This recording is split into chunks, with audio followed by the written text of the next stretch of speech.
a mom just tagged me in her post. So her daughter started at our school at the age of 7 as a white belt. And she's now a second degree black belt and just graduated from high school. She's 17. And so Lee had said, there will never be enough words to thank Tracy for everything she's done for Marion and our family. The leadership, guidance, consistency, and friendship have greatly impacted all of us.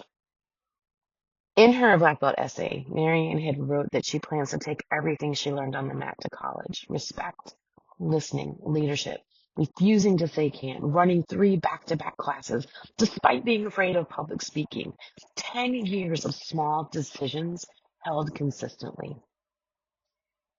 And here's how you can create that at home with your kids. Decide right now what you're building in your house over the next 10 years. Not what you want your kids to do, what you want them to become.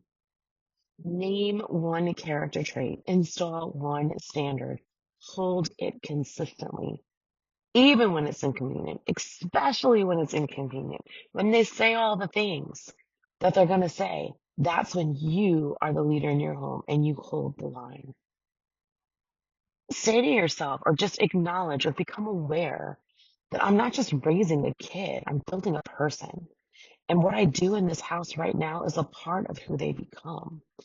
Tell my moms all the time, we're going to get blamed for things anyway because we're moms. So why not choose what we're going to get blamed for? Why not choose it to be something good, right?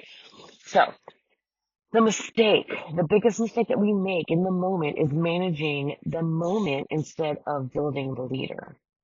And the yelling stops the behavior today. The standard shapes the person's for life. So if you need help with this, you can do it. You can do it. I've got it all already taken care of. Go to leadwithoutYelling.com, download the 3 scripts, check out the app. It's got everything you need in there and it's free. It's free to try. It's free to get. It's free to get started, right? You can do this. Who do you want to create? Who do you see your children becoming? You get to shape that. You get to take an active role in creating that. What will you create? Go to leadwithoutYelling.com and let's find out.